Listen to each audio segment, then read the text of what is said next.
함께 만드는 언론 미디어 협동조합. 여기는 국민TV. 함께 만드는 언론 미디어 협동조합. 여기는 국민TV.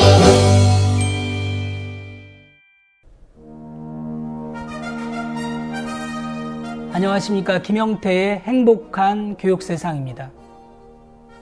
우리는 세월호 참사를 통해 발가벗은 대한민국, 부끄러운 대한민국을 목격했습니다. 한마디로 우리 사이의 총체적인 모순과 민낯을 극명하게 보여주는 사건이었습니다. 세월호 참사는 지우고 싶어도 지울 수 없는 이미 우리의 슬프고 뼈아픈 역사가 되었습니다. 아직도 많은 사람들이 충격과 슬픔과 분노 속에서 벗어나지 못하고 있습니다. 세월호 참사는 6.25 전쟁 이후 가장 쓰라린 사건으로 많은 사람들이 기억하고 있습니다.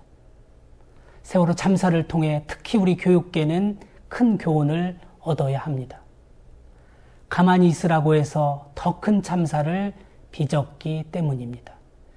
여기 세월호 참사를 누구보다 충격적으로 받아들여 질문이 있는 교실을 만들기 위해서 혼신의 힘을 기울이고 있는 선생님이 계십니다. 참고로 그분의 책 서문 일부를 읽어드리면 이렇습니다. 입 다물어 조용히 해, 질문하지 마, 시키는 대로 해, 가르치는 대로 외워. 이런 말로 가득 채워진 우리의 교실.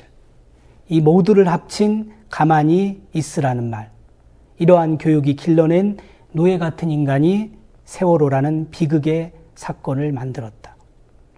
질문이 사라진 세상이 얼마나 참담한지 알고 있기에 나는 자주적인 인간, 주체적인 세계시민 양성을 위해 질문이 있는 교실을 교육의 목표로 삼았다. 그래서 오늘은 질문이 있는 교실 이 책을 쓰신 선생님을 집중 인터뷰 사랑방송님으로 모셨습니다. 바로 전국 국어교사 모임 서울 회장을 맡고 계시고 토론교육 전문가로 널리 알려진 유동걸 선생님과 그리고 토론의 전사 이런 소모임에서 참여하고 계시고 또 질문이 있는 교실 동아리 연구활동을 함께하고 계신 신상중학교 안지훈 선생님이십니다. 어서 오세요. 네, 안녕하세요. 네, 반갑습니다. 네. 두 분 잠깐 본인 소개 좀 해주시죠. 네. 저는 서울 잠실에 있는 사립학교 영동일 고등학교에서 국어교사로 있는 유동걸입니다. 2000년에 처음 원탁 토론을 이렇게 만나면서 우리나라 토론 교육의 중요성을 깨달았고요.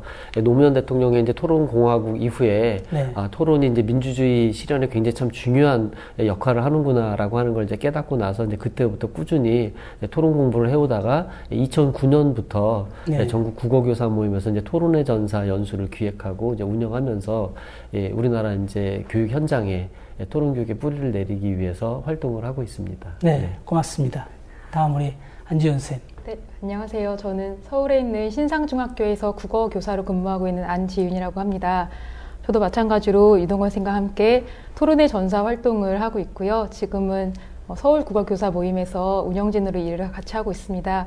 그러면서 질문이 살아있는 교실에 대해서 같이 연구도 하고 있고 아이들이 보다 중심이 되는 학생 중심의 수업을 어떻게 하면 할 수 있을까라고 고민을 하던 차에 좋은 인연을 만나서 지금까지 같이 공부해오고 있습니다. 네, 어서 오십시오. 반갑습니다. 하여튼 그 잠자는 교실을 깨우는 토론의 전사 그러니까 뭔가 생동감이 있는 것 같아요. 예, 그러면 시청자들의 이해를 돕기 위해서 먼저 관련 영상을 좀 보고 본격적으로 이야기 시작하겠습니다.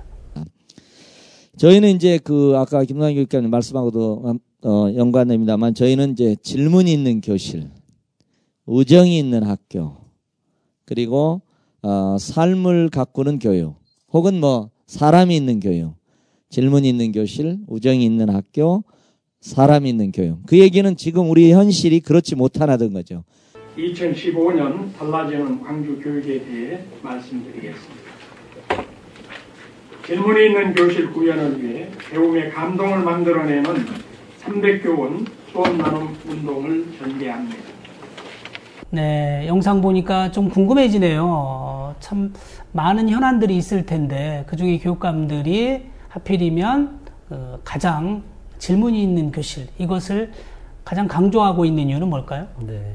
아마 이제 수업 현장을 어떻게 하면 이제 깨울까에 대한 이제 고민 속에서 나온 화두가 아닐까 생각하는데요. 아마 그 두 분 교육감 외에도 아마 다른 교육감들도 비슷한 문제의식을 갖고 있을 거라고 생각을 합니다. 토론이나 이제 질문이 이제 앞으로 이제 새로운 교육의 이제 화두로 떠오르고 있는데, 아마도 저는 이제 그 바탕이 되는 원인이 아까 이제 서두에 말씀하셨던 이제 세월호 사건이 아닐까 이렇게 생각이 드는데요.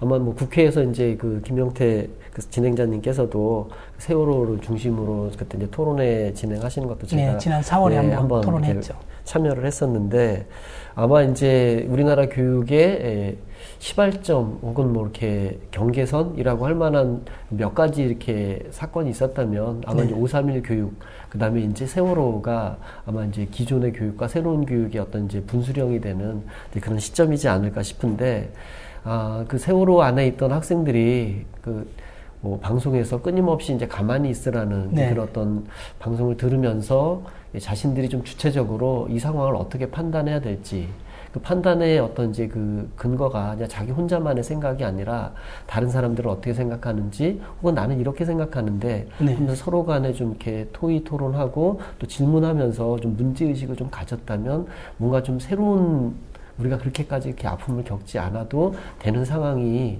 나올 수 있지 않았을까. 그런데 안타깝게도 그렇게 되지 못한 그 교육의 뿌리와 원인이 뭘까.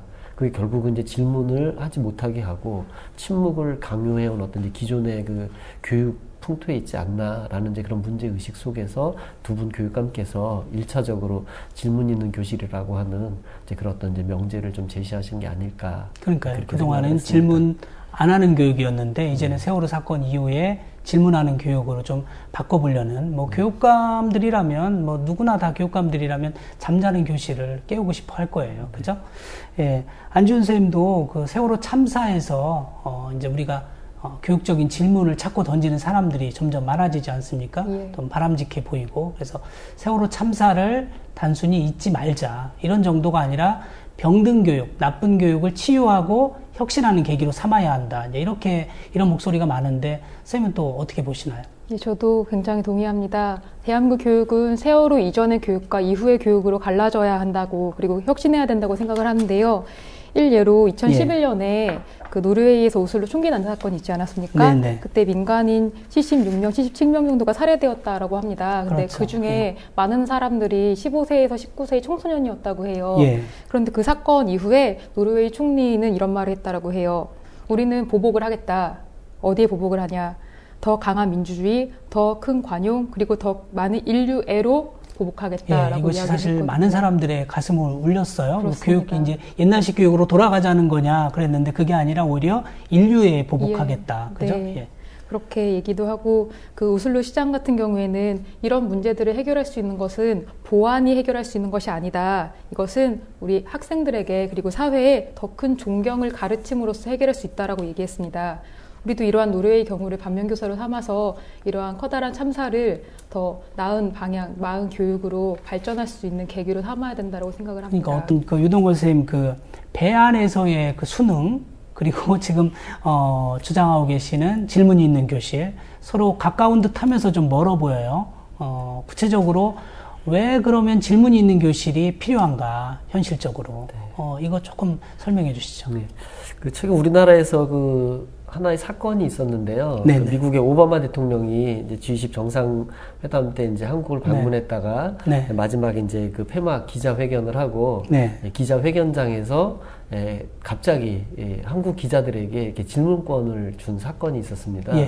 굉장히 뭐 좀 널리 알려져 있는 사건인데, 뭐 영상 한번 먼저 좀 이렇게 보시고 이어서 말씀을 드리겠습니다. 저도 봤던 영상인데 한번 다시 보겠습니다. I feel obliged to take maybe one question from the Korean press, since you guys have been such excellent hosts. Anybody? 갑자기 오바마 대통령이 한국 기자들에게 질문권을 줍니다. 당황한 걸까요? 어색한 침묵이 흐릅니다. And I'll probably need a translation, though, if you're asking the question in Korean. 예, 이 영상 저도 굉장히 충격적으로 사실 봤고요. 또, 이거 보면서 제가 무안할 정도였어요. 왜 우리 한국 기자들은 대단한 기자들이 어떻게 질문 한번 제대로 못하는가. 그래서 결국은 중국 기자한테 발언권을 뺏기지 않았습니까? 네.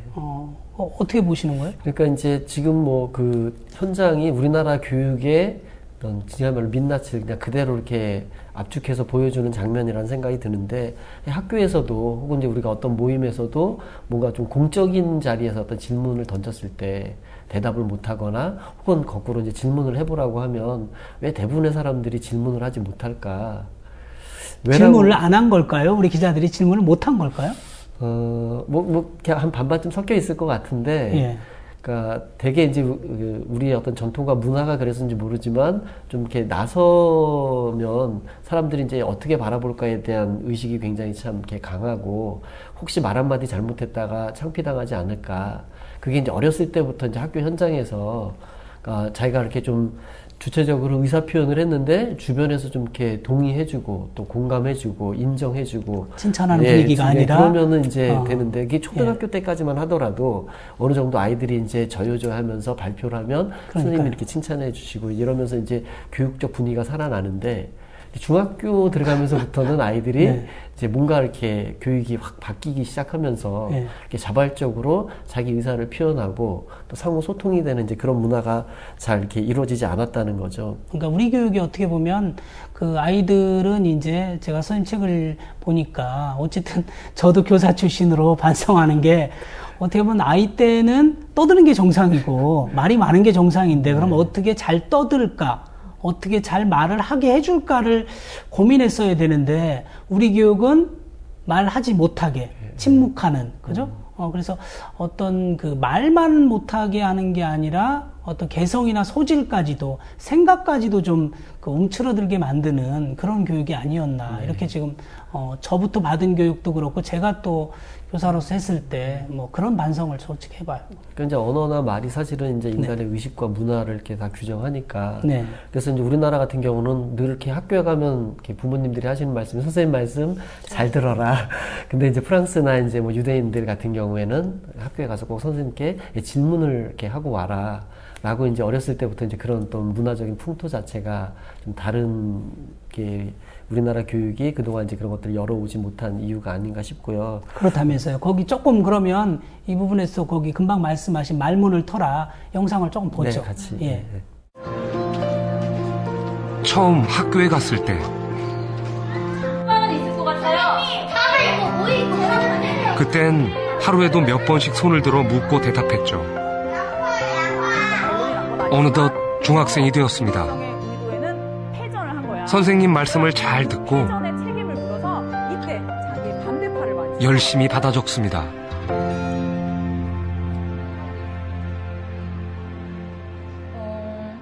일단 궁금한 게 안 생겨요.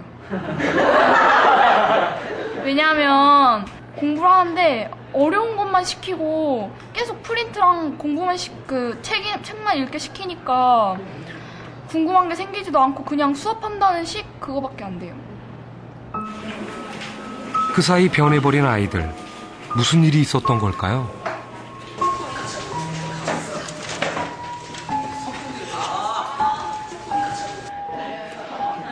아이들에게 물었습니다. 수업 시간에 가장 많이 들었던 말이 뭐냐고 말이죠.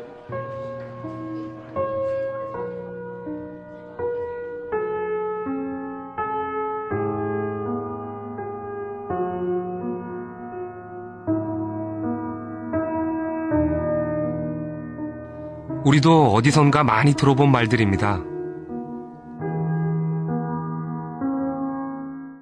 말문을 터라 이 영상을 보면 초등학교에서는 질문을 막 잘하던 아이들이 중학교 가면 갑자기 질문이 적어지네요. 우리 안지훈 선생님 어떻게 보셨어요, 이 부분? 예.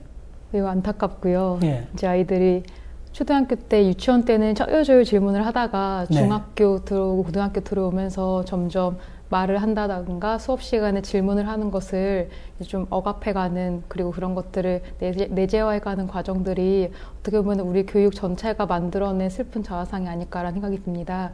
그래서 앞으로 질문 있는 교실이라든가 어떤 토론 수업 같은 것들이 좀 더 활성화가 되어서 이런 아이들이 고등학교 3학년 교실에서도 저요저요하고 손을 들을 수 있는 그런 교실이 만들어졌으면 좋겠는데요. 이제 그런 것들을 우리가 함께 고민해 봐야 된다고 생각을 합니다. 어쨌든 세월호 참사 이후에 이제는 우리 20년간 우리 교육계를 지배해온 531 경쟁 교육 체제, 이것을 416 협력 교육 체제로 이제 바꿔야 되겠다. 이게 경기도교육청을 중심으로 지금 시작되고 있거든요. 1등만 기억하는 승자 독식의 차가운 경쟁 시스템이 아니라 사람과 어떤 생명을 더 소중히 여기고 협력과 공존이 더 중요한 교육 요소가 되는 따뜻한 협력 교육, 행복한 둘의 교육, 이런 이제 큰 틀에서 전환되어야 된다. 이런 목소리가 지금 강한데 이 부분에 대해서도 어느 분이 좀 더 이야기해 주시겠어요? 네.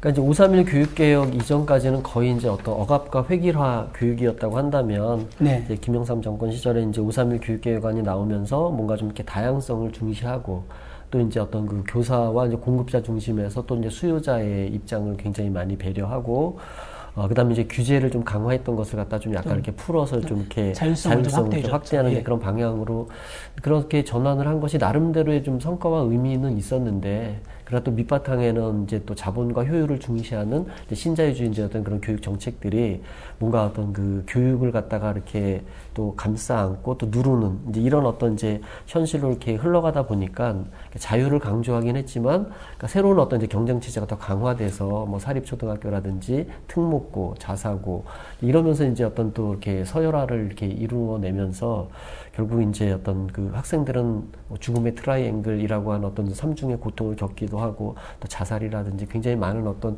힘겨운 어떤 학습 노동에 이렇게 시달리고 있고, 교육 불평등도 갈수록 이제 어떤 사교육에 의해 가지고 이렇게 더 심화되는 그런 현실들이, 그러니까 지금의 이제 어떤 교육의 문제점을 이렇게 압축해 왔었는데, 세월호 사건을 통해서 우리가 그런 어떤 이제 기존의 교육의 패러다임을 한번 크게 되돌아볼 수 있게 되는 그런 어떤 계기로 작동하지 않았나. 그러니까요. 네. 그 안지훈 쌤이 이제 질문이 있는 교실이 동아리 활동을 하신다고 했지 않습니까? 예, 맞습니다. 그러면 그 동아리 활동 어떻게 하는지 좀 설명을 해주시겠어요? 예, 현재 동아리는 서울시교육청 주관으로 각 학교별 그리고 각 학교 연합 동아리를 지원을 해주고 계십니다. 그래서 올해부터 그런 단위 학교별 혹은 연합 동아리를 하고 있고요. 올해 저희 같은 경우에는 질문 중심의 수업을 하기 위해서 유대인의 교육 중에 하브루타라고 있거든요. 그래서 하브루타와 관련된 책도 여러 권 읽어서 함께 토론도 해보고, 그런 것들을 어떻게 수업에 적용할 수 있을지에 대해서 이야기도 해보고요. 얼마 전에는 같이 목고지도 가서 그동안에 수업한 내용들을 서로 피드백해보기도 하고, 앞으로 이렇게 내가 수업을 하겠다라고 이야기를 서로 주고받으면서 이제 서로 공생하는 공부를 지금 하고 있습니다. 네, 그럼 질문이 있는 교실이 지금은 교육청이 지원하는 거네요. 그죠? 원래 처음엔 자생적으로 아니죠. 그러니까 교육감께서 공약, 이제 그러니까 제일 공약사항이었기 때문에 화두로 질문 있는 교실, 우정이 있는 학교, 뭐 이제 삶 있는 교육 이제 이걸 제시하셨기 때문에 아마 이제 그 담당 장학관님이나 이제 장학사들도 학교 현장에 어떻게 하면 이 질문 있는 교실을 좀 뿌리 내릴까 고민해서 이제 그 담당 부서에서 이제 정책적으로 선생님들이 이제 그 자발적인 동아리를 구성한다면 뭐 1년에 한 150만 원 정도씩 이렇게 예산을 줘서 책도 사고, 그다음에 같이 이제 이렇게 독서 토론할 수 있는 이제 여건을 좀 마련해 주거나, 아니면 이제 특정 학교에서 이제 선생님들 한 뭐 10분에서 20분 정도 모여서 우리가 이제 질문 있는 교실 이제 강사를 초청해서 이제 그걸 공부하고 싶다고 한다면 이제 그런 것들 할 수 있도록 예산 지원을 해주고. 그러니까 그 전까지는 예산 지원이 없었어요? 작년까지는 이제 질문 있는 교실이라는 이름의 이제 그런 어떤 예산 정책이나 이런 건 없었는데 올해부터 3개년 계획으로 그래서 올해는 이제 첫 해이기 때문에 이제 그런 정도로 시행을 하고, 아마 이제 내년과 후년에는 이제 그걸 이렇게 또 기반 삼아서 또 어떤 이제 정책적인 뭐 이렇게 그러니까요. 안지훈 선생님이 조금 말씀해 주셨는데, 요즘 그 전에는 이제 뭐 배움의 공동체가 유행이지 않았습니까? 최근에는 근데 이제 하브루타 또 거꾸로 교실, 이게 굉장한 바람을 일으키고 있다고 들었어요. 어떤 교육인가요? 조금 구체적으로 좀 설명을 해주신다면. 폭넓게 본다면 토론 교육의 일환이기도 한데요. 우선 하브루타 교육 같은 경우에는 유태인 교육에서 따온 것으로 둘이 짝을 지어서 서로 대화하고 뭐 질문하고 소통하고 논쟁하고 이렇게 진행을 하면서 질문을 서로 학생과 학생이 주고받으면서 진행이 되는 교육입니다. 그런 것이고, 거꾸로 교실 같은 경우에는 플립 러닝이라고 해서 이제 2000년대 초반에 그 미국에서부터 시작이 되었는데요. 아이들이 학교에서 공부를 안 하고 공부를 못 하고 자는 이유가 지식 위주의 교육만 하기 때문이다라는 것에서 착안을 하셔서 학교에서 꼭 배워야 되는 어떤 지식적인 영역은 집에서 동영상으로 아이들이 볼 수 있게 하고, 학교에서는 그런 지식적 영역을 통해서 아이들이 서로 협동하고 활동을 하면서 새로운 것들을, 좀 깊은 것들을 배울 수 있도록 이런 활동 중심의 교육으로 가는 것이 거꾸로 교실이라고 알고 있습니다. 예, 하브루타 영상을 좀 보고 시작을 하겠습니다. 시끄러운 소리로 가득 찬 이 넓은 공간은 다름 아닌 도서관입니다. 학생들은 책을 펴놓고 큰 소리로 떠들고 있습니다. 언뜻 보면 상대에게 화가 나서 따지는 것처럼 보이는데요. What are we doing? We're studying Talmud. You don't seem studying. You're just arguing. Yeah. So the way that it works is it's a unique learning style. Basically, the way it works is you learn in pairs called chabrusas. 학생들은 지금 하브루타 중입니다. 유대인들의 지금 그 영상 보니까 이 사람들은 뭐 어떻게 보면 거의 금방 말씀드린 것처럼 시담통처럼 저렇게 떠들면서 말하는 게 자연스럽네요. 네, 그래서 자기가 어린 시절부터 이제 뭐 큰 소리로 이렇게 네. 외치면서, 그러니까 외부로부터 이제 뭐 부끄러움을 이렇게 느끼지 않고 그런 문화 자체가 이제 자연스럽다라고 하는 것을 이렇게 느끼도록 하고, 뭐 성경도 그렇지만은 끊임없는 어떤 이제 뭐 태초에서부터 이렇게 질문의 연속이잖아요. 예, 예. 인간의 어떤 창조에서부터 뭐 이렇게 끊임없이 이렇게 역사적으로 이렇게 이스라엘 이렇게 사람들의 삶의 모습과 문화들을 이렇게 보면서, 근데 이제 그런 데서 이제 그 이스라엘 사람들이 어떤 이제 지혜를 얻어가지고 이제 그 지혜의 내용을 갖다가 또 자기네들은 또 어떻게 재해석하고 소화할까 하면서 이제 서로 간에 이제 어렸을 때부터 이제 이렇게 짝 토론하는 게 일상화되어 왔는데, 그러니까 그 하브루타라는 말 자체가 이제 짝, 친구, 네. 뭐 우리 잃어버린 동무라는 말, 우리 어렸을 때 동무들끼리 서로 간에 네. 이렇게 뭐 묻고 대답하고 이렇게 놀이하고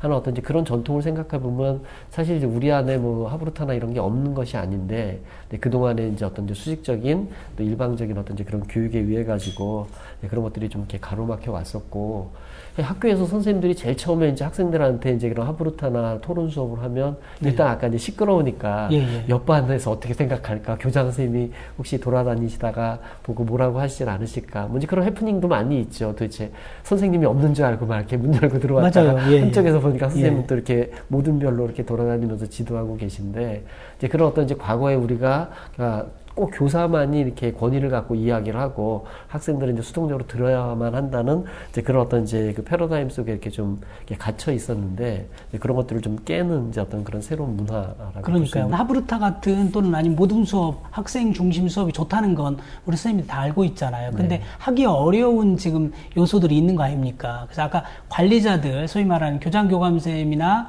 동료 선생님들은 어떤 생각이 있는지, 또 그러려면 또 학생 수도 좀 줄어야 되는데 아이가 너무 많으면 또 하기 어려운 점도 있을 것 같고, 네.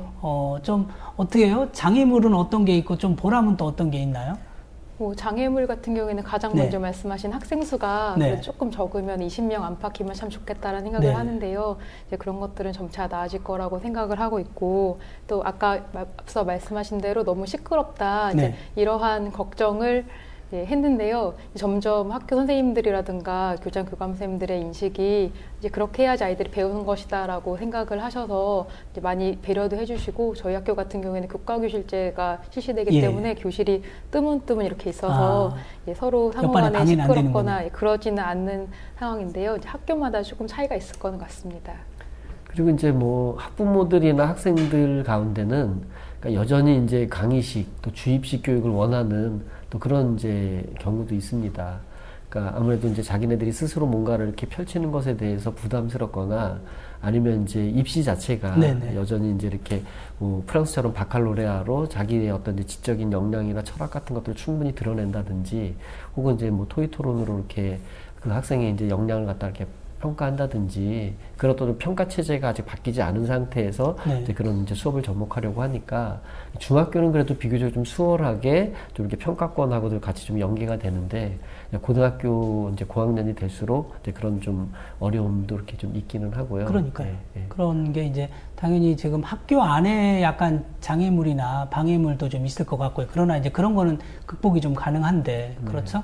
그런데 이제 사실 혁신학교도 지금 초등학교도 굉장히 붐이고 잘 되는데 중학교, 고등학교 갈수록 사실은 혁신학교 지정에 대해서 그 학부모님들도 좀 우려를 하고 또 학생들도 뭐 100% 찬성하는 건 아니지 않습니까? 일부 아이들은 혁신학교가 지정이 되면 혁신학교식 수업이 방해가 된다고 해서 일부 아이들이 사실 전학을 가기도 해요. 그래서 제가 이제 학교에 있을 때 금방 말씀드린 것처럼 그런 뭐 학원 강사 위주로 처음부터 끝까지 거의 애들은 듣기만 하고 그렇게 떠들기도 했는데 그러면 이제 물론 뭐 선생님들이 잘 가르치면 그러면서 또 아이들이 사실 많이 아까 얘기한 졸거나 떠드는 것의 절반은 선생님 책임인데 그런데 나중에 제가 이제 교과 활동하면서 선생님이 혼자 학원 강사처럼 처음부터 끝까지 50분 다 떠드는 건 이건 좋은 수업이 아니라는 걸 나중에 알았어요. 그래서 선생님은 30분 이상 떠들면 그건 아무리 좋은 수업도 좋은 수업이 아니다. 그래서 그 이후로부터 저도 가급적 교사의 말수는 줄이고 아이들을 어떻게 좀 말해보게 할까 여기에 좀 주력을 했던 기억이 나는데 다만 이제 그때가 90년대였으니까 저는 힘들었지만 지금은 그래도 이제 이렇게 그게 이제 거꾸로 교실을 통해서 이제 미리 이제 선생님이 하실 말씀은 한 5분, 10분 이제 영상으로 이렇게 해가지고 그러니까 미리 보고 오게 하고 그 다음에 이제 학교에서는 거의 이제 학생들이 활동 위주로 하면 뭐 자는 아이들이 이제 평소에 이렇게 좀 엎드려 있던 아이들도 그때부터 뭔가 조금씩 이제 이렇게 깨어나기 시작하는 이제 그런 흐름들이 지금 이제 싹을 조금 틔우고 있는 이제 그런 단계가 아닌가. 거꾸로 교실 영상을 제가 봤는데 정말 그게 뭐 엄청난 그 반향을 일으키고 있죠. 거꾸로 교실은 또 뭔가 조금 더 구체적으로 설명을 해주신다면. 거꾸로 교실은 그냥 말 그대로 거꾸로 수업을 하는 건데요. 학교에서 일반적으로 생각하기에는 교실에서 수업을 해야 된다고 생각을 하는데 거꾸로 집에서 수업을 하고 집에서 숙제라든가 활동하던 것을 거꾸로 학교에 와서 아이들과 그리고 선생님의 도움을 받아서 그렇게 하는 것을 거꾸로 교실의 큰 태제라고 보시면 되십니다. 그러니까 저도 학교에 있을 때 이거를 많이 시도를 했어요. 그래서 왜냐하면 다 가르치다 보면 정작 아이들이 말할 시간이 없잖아요. 저 가르치고 나면. 그래서 사실 이 부분은 너희들이 미리 예습을 해와라. 그리고 다음번에는 모둠별로 하고 발표도 시키고 그렇게 했는데 제일 어려움이 아까 얘기한 입시 때문에 어려움도 있었지만 제일 어려움이 사실 예습을 안 해오는 아이에 있을 때 예습을 해오는 아이와 안 해오는 아이, 미리 거꾸로 교실 같으면 지금 영상을 미리 보고 온 아이와 안 보고 온 아이가 있을 거 아니에요. 이 차이는 어떻게 극복하나? 처음에는 보통 이제 아이들이 한 20-30% 정도 보고 온다고 하더라고요. 그래도 이제 어느 정도 이제 수업이 좀 되는데 최근에는 이제 이렇게 밴드를 만들어서 그러니까 영상을 보고 거기에다가 이제 자기 어떤 소감이나 아니면 질문을 이제 올리게 해서 뭐 그렇게 이제 평가까지 이렇게 연계를 시키기도 하고 그러니까 아마 이제 과거의 예습이 이제 최근에 스마트폰 시대에는 이제 영상으로 이렇게 좀 전환이 되면서 소통력이 좀 이렇게 강해지니까 그게 이제 거꾸로 교실로 이렇게 새롭게 좀 창조되는 게 아닌가. 알고 보면 참 없었던 것도 아닌데 이제 지금은 이제 새로운 어떤 이제 그 21세기 패러다임으로 이제 진행이 되는 거고요. 근데 어쨌든 하여간 이제 처음에는 그렇게 이제 안 보고 오는 아이들이 많아도 그래도 하여간 좀 수업을 하면 일부 이제 좀 약간 이렇게 뒤처지거나 아니면 이렇게 소외감 느끼면서 이렇게 안 하던 아이들이 그러니까 대부분의 아이들이 이제 활동을 하기 시작하니까 같이 좀 깨어나서 움직이기 시작하고 아까 이제 말씀드린 것처럼 뭐 밴드나 이제 그런 데서 이렇게 그 학생들하고 소통을 좀 더 강화하면 훨씬 더 이제 참여율이 한 뭐 50% 이상은 보고 와서 이제 훨씬 더 이렇게 좀 잘 돼 가고 있는. 정착이 되면 어쨌든 아이들이 뭐 예습하듯이 미리 영상을 안 보고 오면 수업 자체가 안 되니까. 그렇죠? 이제 정착되면 그렇게 되겠어요. 근데 아까 선생님 말씀하신 것처럼 이게 우리 안에 없는 아주 새로운 것인가. 근데 저는 선생님 책도 보고 또 그 거꾸로 영상이나 아까 하브루타 보면서 이게 우리에게 전혀 없던 게 아니고 어떻게 보면 약간 똑같진 않겠지만 옛날에 서당 교육을 좀 생각했어요. 옛날 서당 교육도 한 교실에 사실은 하고, 그 많지가 않아요. 숫자가 9명에서 12명을 넘기지 않았다고 그래요. 대신 그리고 처음에는 선생님이 훈장님이 좀 가르치지만 그 이후부터는 사실 학생이 학생을 가르치는 거예요. 예? 그러면서 자연스럽게 그 이야기도 되고 토론도 되고 숙달도 되고 그래서 뭐 우리에게 전혀 없었던 게 아닌데 아까 선생님 말씀하신 것처럼 이게 이제 개화기 때부터 일제식 교육 그 이후에 군사문화 교육을 받으면서 아이들은 그냥 수동적으로 듣기만 하고 선생님은 가르치기만 하고 그죠? 그렇게 그 비정상을 이제는 정상화하는 그게 하브르타나 거꾸로 교실도 사실은 이제 외국에서 들어온 거잖아요. 어떤 브랜드를 갖고 있다 보니까 사람들이 또 거기에 무슨 뭐 대단한 게 있나 보다. 뭐 이런 측면도 사실 없잖아 있습니다. 아까 말씀드렸듯이 하브르타 뭐 짝 토론하고 뭐 모둠 토론하고 그동안 우리 80년대 90년대 이제 이렇게 열심히 또 새로운 교육 운동을 하시던 분들이 해왔던 어떤 이제 그런 흐름인데 이제 유대인의 어떤 이제 그런 뭐 노벨상 많이 타고 하는 이제 그런 것과 이렇게 연계를 시켜서 또 하나의 어떤 이제 이렇게 이름으로 내 거니까 그게 좀 약간 또 새로운 어떤 이제 느낌으로 다가오는 거고 거꾸로 교실도 마찬가지로 단순히 어떤 이제 방법적인 어떤 이제 그런 것뿐만 아니라 뭔가 좀 탈근대 철학 일방적으로 이렇게 과거의 근대적인 어떤 이제 획일적인 그런 어떤 그 관계가 아니라 서로 상호 움직이면서 이렇게 리즘처럼 끊임없이 변화 나가고 움직여 나가는 그런 것과 이렇게 결합이 되는 것이 또 사실은 또 깊게 들어가면 이제 동양 사상하고도 이렇게 연결이 있어서 되어 있어서 말씀하신 어떤 이제 우리가 이렇게 전통 속에 있었던 그런 또 교육의 철학이나 방식들을 잘 발굴하면 다 같이 또 이렇게 새로운 이렇게 문화로 만들어갈 수 있을 본질을 찾아가는 거예요, 그죠? 어쨌든 혁신학교 움직임이든 하브르타 교육이든 거꾸로 교실이든 이제 잠자는 아이들이 조금씩 깨어나고 있다는 거 아니에요, 그죠? 그 이번에 좀 책 이야기를 좀 해보겠습니다. 그리 어떻게 선생님이 보니까 유동건 선생님이 질문이 있는 교실 이 책 날개를 한번 보니까 이전에도 책을 많이 내셨어요. 토론의 전사, 또 공부를 사랑하라, 강자들은 토론하지 않는다. 야, 참 책을 쓰시면서 또 왕성한 지필 능력을 보여주고 계신데 수업하시랴, 또 공부하랴, 글 쓰시랴, 슈퍼맨이시네요. 언제 이렇게 부지런히 책을 쓰시는 거예요? 왜냐하면 저도 국어교사 출신으로 이게 책 쓰는 게 얼마나 어렵다는 걸 알아요. 제가 시집 4권 냈고 소설 1권 냈는데 출산보다 탈고가 더 어렵다 이런 말 많이 써먹는데 특별히 이번에 이 책입니다. 바로 질문이 있는 교실을 쓰게 된 동기 무엇인가요? 네.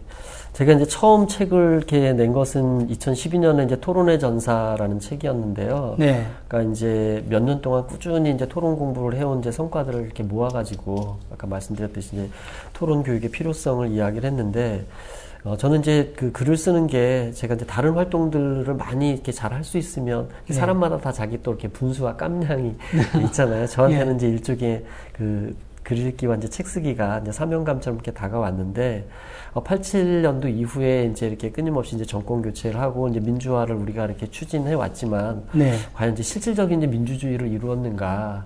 이 실질적인 민주주의는 이제 어떤 이제 수기 민주주의, 참여 민주주의, 토론공화국 이제 이런 데서 이렇게 실현될 수 있다고 생각을 했는데 노무현 대통령께서 이제 2003년도에 참여정부 토론공화국이란 이제 화두를 내걸고 이제 한국의 민주주의를 이렇게 정말 이렇게 국민들이 이렇게 실질적인 주인이 되는 이제 그런 민주주의를 꿈꿨었는데 안타깝게도 그 뜻이 이루어지지 못했습니다. 뭐 그 유명한 검사들과의 대화에서 뭐 이쯤 되면 막하자는 거냐.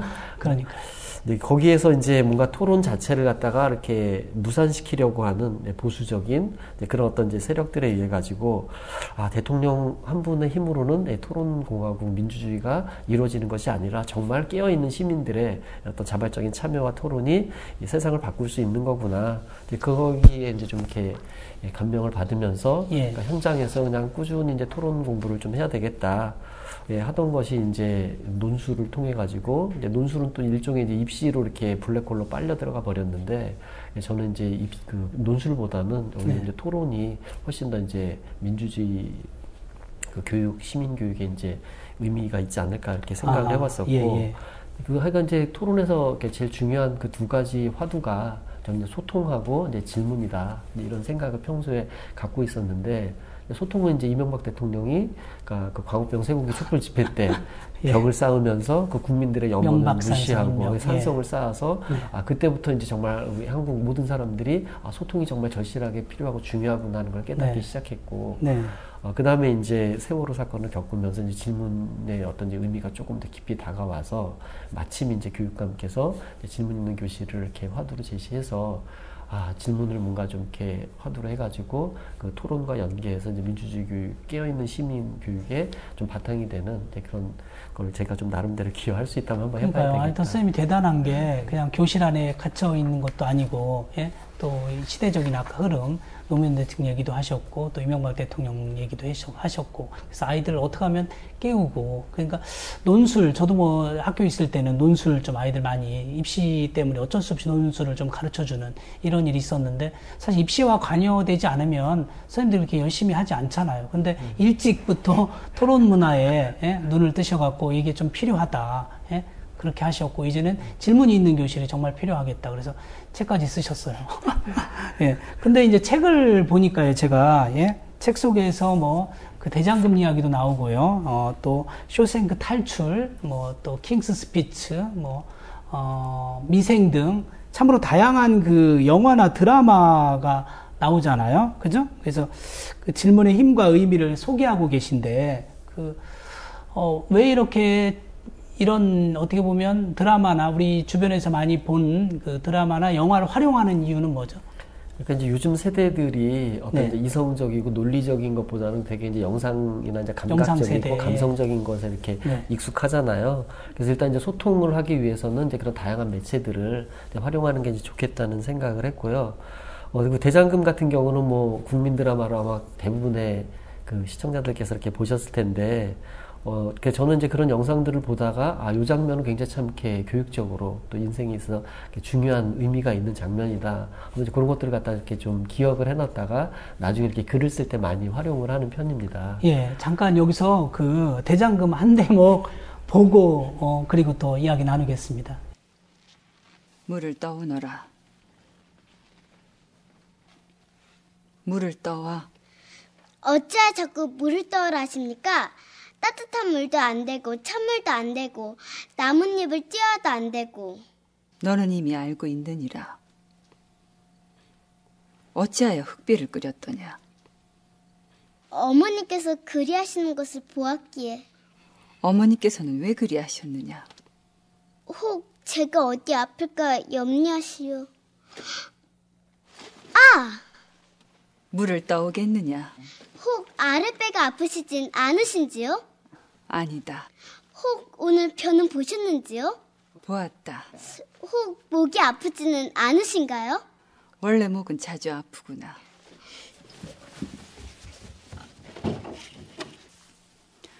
어머니께서 물 한 사발 주시면서도 그리 많은 것을 물어보시더냐. 예, 아랫배는 차지 않은지 목은 아프지 않은지 꼬치꼬치 물으시고는 찬물을 주기도 하시고 따뜻한 물을 주기도 하시고 단물을 주기도 하셨습니다. 그래, 바로 꼬치꼬치 묻는 것. 그게 내가 너에게 물을 떠오라 한 뜻이다. 영상 보니까 한상궁이 어린 대장금에게 계속 물을 떠오게 시키는 거예요. 네. 왜 물을 자꾸 떠오게 시키죠? 되게 이제 그 뒤에 이제 뭐 여러 가지 에피소드가 있지만, 네. 그러니까 이제 음식을 만드는 사람은 네. 그 음식을 먹을 사람의 건강, 체질, 기호 이런 것들에 이제 관심을 가져야 되잖아요. 그래서 이제 한상궁이 물을 떠오라고 했을 때 무슨 물을 원하는지 묻지 않고 아무 물이나 떠오니까. 근데 묻지 않는다는 것은 그 상대방에 대한 관심과 애정이 없다는 뜻이거든요. 우리가 상대방이 정말 이렇게 좋으면 그 애인한테는 정말 많은 걸 물어보잖아요. 궁금하니까. 호기심도 많고 거기에도 맞춰주려고. 그렇죠. 이제 질문 자체가 사실은 상대방에 대한 이제 애정과 관심으로부터 비롯되는 거다. 그러네요. 그리고 음식을 만드는 사람의 자세는 묵은직이 이제 그런 어떤 상대방에 대한 애정으로부터 출발해야 된다는 것을 깨우쳐주기 위해서 이제 물을 떠오라고 하는. 그래서 이제 그런 거 하나하나가 이제 굉장히 우리 인생에 있어서 또 그 질문의 본질과 굉장히 이렇게 깊은 연관성이 있는 이제 그런 장면들이라고 생각이 들어서 그러니까 이제 그런 것들. 선생님 표현대로 질문은 사랑이다. 그죠? 그러니까 왜냐면 어린 대장금이 처음에는 그냥 계속 떠오라고 하니까 아무 물이나 떠다 주는데 나중에는 이제 드디어 물어보잖아요. 왜 물을 떠오라고 하냐. 그랬더니 그렇게 코치코치 캐묻는 게 캐묻게 하도록 묻도록 하기 위해서 물을 떠오게 한 한상구. 네. 그죠? 그래서 이제 기존에 이제 우리나라 교육이 학생들한테 늘 답을 가르쳐 주는 교육이었는데 이제 앞으로의 교육은 학생들이 이제 그렇게 질문할 수 있는 마음과 질문할 수 있는 능력. 요즘에 그 교보문고 그 앞에 써 있는 큰 신이 우리에게 준 가장 큰 선물 사랑하는 마음과 질문하는 능력이다. 그분도 굉장히 그렇게 하여간 동서양을 넘어서 시공을 넘어서 또 그런 어떤 영감들이 서로 통하고 있는 그런 어떤 시대적인 또 묘한 느낌도 이렇게 들더라고요. 그러니까요. 원래 그 토론 책자가 토론 자체가 우리나라 사람들은 딱딱하고 뭔가 메마르고, 그죠? 좀 재미없어. 이렇게 생각하잖아요. 그걸 좀 재밌게 하기 위해서 선생님 책이 참 재밌었던 게 또, 토론 교육이나 질문 교육이 이게 그래서 주변에서 많이 볼 수 있는 영상, 다시 말해 영화나 드라마를 활용한다는 데 있잖아요. 그죠? 그러니까 뭐, 어떻게 보면 이런 그 질문식 교육이 그동안은 아까 얘기한 강의식 교육은 그냥 너 입만 벌려. 그리고 떠먹여 줄게. 이런 건데 이제 아이들이 어떻게 보면 야생에 방목한 것처럼 아까 막 떠들고 그래서 조금 느리긴 하지만 뭔가 깨닫게 하는 터득시켜주는 수업이다. 감성과 몸을 이제 함께 깨우는 이제 그런 어떤 방향으로 나아가는 교육의 본질을 찾아가는 거예요. 그죠? 뭐 그래서 선생님 특히 이제 이렇게 그 질문 교육이든 토론 교육이든 주변에 있는 좀 드라마나 영화를 많이 활용한다는 거죠. 그게 또 굉장히 아이들한테 주요하고 효과가 있고. 네. 그래서 앞으로도 뭐 이게 계속 시리즈로, 이제 첫 번째 책이 나왔지만, 그러니까 공저로 다른 분들과 함께 각자 자기 현장에서 실천한 사례들을 모아가지고 묶어서. 또 이제 선생님들이 이제 또 좀 참고가 될 수 있는 그런 책들을 지금 기획하고 있습니다. 혁신학교 막 시리즈로 내는 것처럼. 좋습니다. 그러면 우리 안지훈 선생님 한번 유동건 선생님의 책을 읽으셨죠? 네. 독자 입장에서 좀 몇 말씀 해주신다면. 여러 가지 배울 점들이 되게 많이 있었는데요. 그 중에서 지금 영화 말씀하셨으니까 영화 연관해서 말씀드릴게요. 거기서 쇼생크 탈출을 가지고 말씀을 하신 대목이 있었는데 결국 질문은 자유인을 길러내는 힘이다 이런 대목이 나옵니다. 그 쇼생크 탈출에 보면은 50년 동안 그 갇혀 있었던 브룩스가 결국에 감옥 밖에 나갈 기회가 주어졌음에도 불구하고 나가지 못하거든요. 그렇죠. 근데 그와 반면에 앤디 같은 경우에는 그 감옥 같은 곳에서도 희망을 잃지 않고 계속 살아가는데 그렇게 할 수 있었던 가장 큰 힘이 질문이었다라고 생각을 해요. 그래서 질문은 자유로울 수 있는 자유를 꿈꾸는 자의 특권이다. 뭐 이런적으로 생각을 하고 있고 그 밖에 자유인을 길러내는 힘이다. 질문이. 그리고 저는 이 부분 보면서 약간 탈무드, 아까 유대인 이야기 나왔으니까 탈무드 이야기가 생각이 났어요. 탈무드 읽다 보면 그 개구리가 그 우유통에 빠져요. 여러 마리가 빠졌는데 사실 가만히 있으라고 했 것처럼 가만히 있었던 개구리는 죽죠. 근데 한 마리는 계속 발버둥치고 몸부림쳐서 어떻게 됐어요? 그 우유가 응고가 된 거예요. 그래서 움직임에 의해서 계속 발버둥 몸부림치니까 그 우유가 버터가 되고 치즈가 돼서 그걸 딛고 결국은 살아난 거죠. 그러니까 호랑이 굴에 들어갔어도 우리 속담에 정신만 번쩍 차리면 산다 이 말처럼 아까 우리가 모두에 말씀한 것처럼 어떤 어려운 상황, 위급한 상황에서도 아이들이 계속 그걸 어떻게 하면 여기서 위기 탈출할까 계속 토론하고 대응을 했으면 좋았을 텐데 그렇지 못한 우리 교육, 그죠? 그래서 위기 상황에서 어떤 지혜를 주지 못하는 이런 부분이 좀 답답해 보였는데 또 뭐 선생님 책이지만 조금 저는 오늘 시간 관계상 많은 얘기를 못하지만 그 우문현답도 굉장히 인상 깊게 어리석은 질문에 지혜로운 답이 아니라 새롭게 해석을 하셨죠? 그래서 그 현자를 갖다가 이제 현장에 현자를 써서 되게 이제 현장에 답이 있다. 요즘 이제 뭐 박원순 서울시장께서도 되게 이제 현장을 많이 찾아다니면서 현안들을 갖다 현장에서 이제 답을 찾기 위한 이제 노력들을 많이 현장에 답이 있다고 해서 막 그 현장 답사를 많이 하시죠. 그리고 우리는 이제 교육계 사람들은 교문 현답 많이 써요. 패러디에서. 교문 그러니까 교육의 답은 현장에 있다. 또 이런 말도. 근데 선생님은 또 새롭게 해석하셨어요. 그래서 이제 우문 현답. 어리석은 질문의 답은 현재 예. 현장에 있다. 또는 우수한 질문은 현장에 답이 있다. 예, 아주 다양한 해석입니다. 네. 예. 네, 그리고 이제 거기 또 스스로 묻는 자는 스스로 답을 얻게 되어 있다. 제가 이제 성균관 스캔들의 그 장면을 아주 이렇게 좋아하고 또 뭐 많은 사람들이 이렇게 참 함께 이렇게 봤으면 하는 그런 장면인데, 수업을 하고 아이들은 이제 성적 처리가 가장 중요한 걸로 생각하는데, 이 선생님은 이제 그 아주 엉뚱한 수업을 합니다. 네. 그러니까 그 논어를 가르치는 시간인데, 그러니까 요강단지를 들고 들어가니까 아이들이 이제 성적을 어떻게 매길 거냐. 네. 내가 촌지를 많이 내면 성적을 잘 주겠다. 그래서 이제 네. 그 요강단지에다 촌지를 다 거둔 다음에 네. 그걸 가지고 마술 수업을 합니다. 예. 막 이렇게 불꽃도 튀우고, 그렇죠. 그다음에 이제 뭐 천도 꺼내고 사과도. 근데 이제 그 중에 한 학생이, 아니 지금 논어 시간인데 왜 선생님은 마술 수업을 하느냐. 네. 그래서 이제 왜 재미없냐 그랬더니 이제 다른 학생들이 재밌다고 해서, 근데 이 학생은 선생님께서 실학을 중시하니까 고전을 무시하시는 거냐. 그게 아니다. 네. 라고 하면서 이제 그 요강단지를 깨면서 이제 군자 불기에 대해서 내가 강의를 하고 있다. 네. 이러면서 이야기를 하고, 이제 다른 학생들은 이제 성적을 물어봤던 학생들한테는 전부 다 불통을 주었는데, 그 질문, 문제 제기했던 학생에게만 이제 통을 주는 이제 그런 이제 굉장히 이렇게 참신한 이제 영상이. 스스로 묻는 자는 스스로 답을 얻게 되어 있다. 그러면서 이제 그 네. 선생님께서 정약용이 하는 말이 스스로 묻는 자는 스스로 답을 얻는다. 그렇죠. 이렇게 하고, 그다음에 진리는 답이 아니라 질문에 있다. 네. 그 말이 이제 저는 이 말 못지않게 참 가슴에 와닿는, 그동안에 우리 교육은 늘 학생들한테 답을 가르쳐 주려는 이제 그런 교육이었는데, 진정한 어떤 이제 진리의 힘은 질문하는 데 있다라고 하는 그 말이 굉장히 인상적이었어요. 그러니까요. 참, 왜라는 질문, 이거를 전에는 못하게 했는데 오히려 질문을 많이 하도록 하는 그런 교육으로 바뀌어야 될 것 같습니다. 마지막으로 질문이 있는 교실, 그 미래에 대해서 좀 한 말씀을 해주시죠. 이 질문이 있는 교실이 과연 좀 낙관적일까 또는 비관적일까? 특히 이제 서울의 경우는 조희영 교육감이 2심 재판에서 선고 유예를 받으면서 여러 정책이 뭐 탄력을 받을 것 같기는 해요. 그러나 여전히 이제 불투명한 상황이라서 넘어야 될 산은 많아 보이네요. 네. 저도 처음에 이제 이 화두가 나왔을 때, 네. 정말 교육감께서 이제 진정성을 가지고 이렇게 제시하신 걸까 하는 의심도 없지 않아 있었습니다. 예. 근데 이제 아까 말씀드렸듯이 정책적으로 예산 지원이라든지 동아리, 이제 이런 활동들이 이렇게 진행이 되면서, 의지는 갖고 계시구나. 그렇다면 저도 하여간 그 최대한 이제 힘을 좀 같이 보태야 되겠다 하는 마음으로 이제 책을 쓰기 시작했고요. 올해가 이제 하여간 3개년 그 계획의 이제 첫 해이기 때문에 아마 이제 선생님들이 좀 더 많이 관심을 갖고 참여하신다면, 그러니까 이 질문 있는 교실의 어떤 뿌리가 조금씩 이렇게 현장에 이렇게 내릴 수 있지 않을까 하는 그런 생각이 듭니다.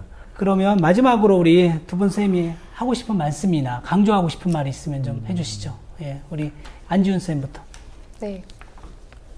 질문 한 개 드리고 싶은데요. 네. 이 프로그램 이름이 행복한 교육 세상이잖아요. 네네. 예, 진행자분은 행복한 교육이란 뭐라고 생각하십니까?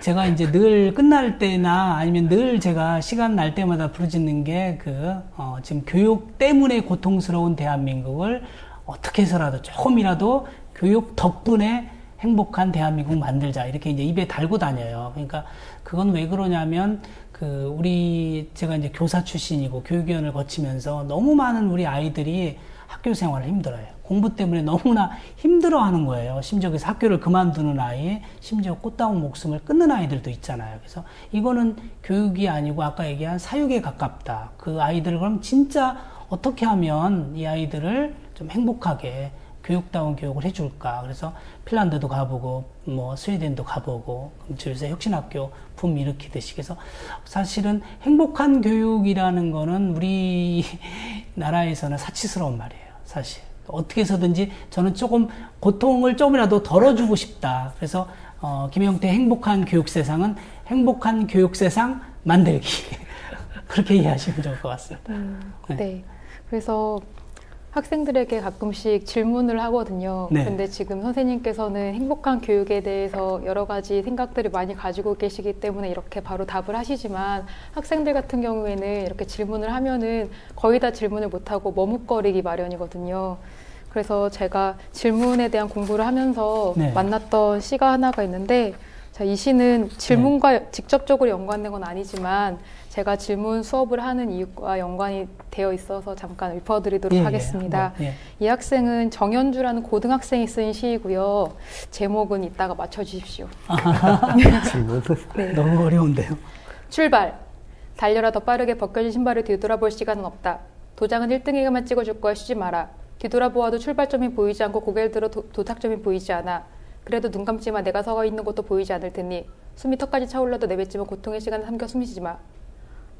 넘어졌다. 이제야 하늘이 보인다. 숨을 쉴 수 있다. 제목이 뭘까요? 뭐예요? 달리기예요? 예, 맞습니다. 야, 그래요? 역시 그래도 여기서 나왔다시피 이제 달리기처럼 전력 질주하는 그런 교육을 향해서 전력 질주하는 대학을 향해서 전력 질주하는 성적을 향해서 전력 질주하는 이런 학생들을 넘어뜨리고 숨을 쉴 수 있게 하는 게 질문이라고 생각을 해서 아이들 앞으로 계속 만날 텐데 그때 이러한 아이들이 잠깐 숨을 쉬고 그리고 다시 한번 자기의 방향을 뒤돌아볼 수 있게 하는 이 질문의 교육을 계속 하고 싶습니다. 네, 고맙습니다. 질문을 굉장히 답을 잘 해주셔서 아니요, 감동했습니다. 제가 또 이제 국어교사 출신이고 제가 특히 시를 씁니다. 제가 사실 교육을 풍자한 시를 이따 제가 한 권 선물로 드릴 텐데요. 거기에 이제 교육을 풍자한 시들이 있는데 이 시도 참 또 그렇게 풍자를 했군요. 우리 또 유동걸 쌤. 저는 이제 제가 그 공부를 사랑하라라는 이제 두 번째 책을 썼는데 그게 이제 쿵푸 팬더 영화를 갖다 이렇게 쭉 풀어서 그 공부에 대한 의미를 재해석한 책이거든요. 중간에 이제 팬더가 이제 굉장히 그 좌절해가지고 힘들어할 때 그 대사부께서 오셔가지고 그 거북이 사부가 와서 해준 말이 있습니다. 어제는 히스토리. 내일은 미스테리, 오늘은 프레젠트. 그래서 네가 과거에 공부 못하고 힘들었던 거 뭐라 그런 사람 없는데 과거에 집착해서 뭐 얽매일 필요 없다. 또 내일 미스테리, 아무도 뭐 내일 어떤 일이 벌어질지 알 수 없는데 미리 걱정할 필요가 뭐가 있냐. 중요한 것은 오늘 이 순간이니까 그 순간을 이제 선물로 받아들여서 이제 네가 열심히 이제 공부하면 된다. 그야말로 이제 현장을 강조한 이제 그런 말이라고 생각이 드는데요. 저는 이제 우리나라의 어떤 이제 교육이 과거에 정말 5.3일부터 끊임없이 이제 뭐 힘든, 아까 이제 행복한 교육 세상이라고 하는 것 자체가 사치라고 하실 만큼 참 힘겨운 나날들을 이렇게 보내고 있는데, 이렇게 탓하지 말고, 그렇다고 해서 또 미래가 또 어떻게 되는지 불안하다고 또 거기에 이렇게 휩쓸리지 말고, 정말 이렇게 깨어있는 자기 자신을 이렇게 보면서, 류신의 말대로 우리가 정말 어떤 질문 교실이나 토론 교육에 대해서 희망을 같이 품으면 그것이 이제 길이 될 수 있는, 지금은 아직 이렇게 길이 이렇게 딱 있다라고 말할 수는 없지만 우리가 걸어가면 이제 그 길을 이렇게 만들어낼 수 있지 않을까.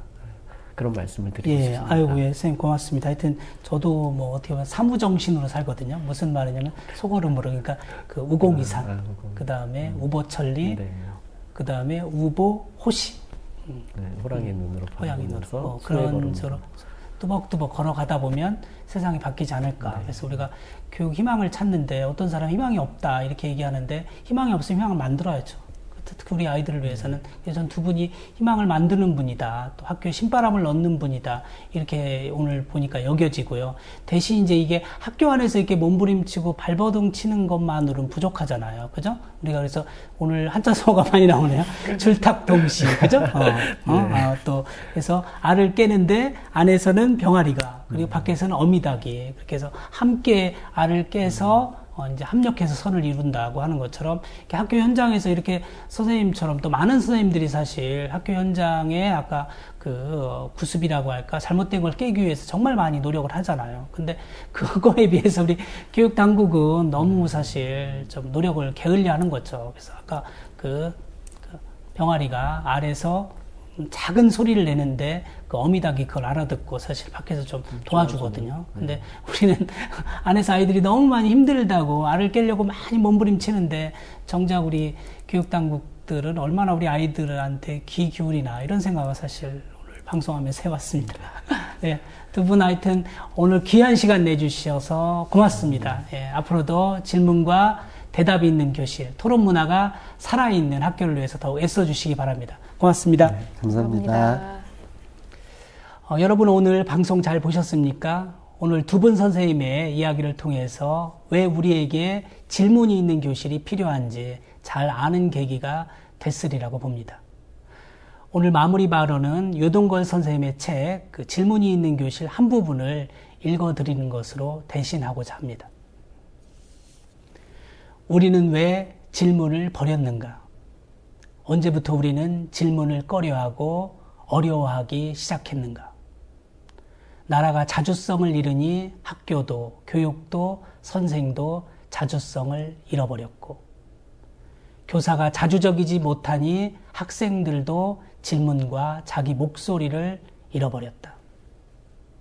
학생들이 질문을 찾으면 자주적인 인간이 되고, 학생이 자기 삶과 현실의 주인이 된다면 학교도 나라도 바뀐다. 정치가 달라지고 국제 정세도 바뀌어 나갈 수 있다.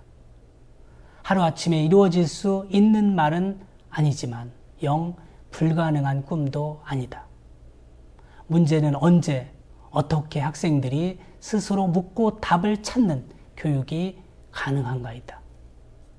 제가 늘 부르짖는 구호입니다. 교육 때문에 고통스러운 대한민국을 조금이라도 교육 덕분에 행복한 대한민국으로 만들어 갑시다. 오늘 방송은 여기까지입니다. 시청해 주셔서 감사합니다. 다음 시간에 뵙겠습니다. 국민라디오 팟캐스트 응원하는 가장 쉬운 방법 아시나요? 다운로드하기, 별점 주기, 댓글 달기, 구독하기. 국민라디오 팟캐스트 널리 알리는 가장 쉬운 방법. 다운로드하기, 별점 주기, 댓글 달기, 구독하기. 기억하세요. 다운로드하기, 별점 주기, 댓글 달기, 구독하기.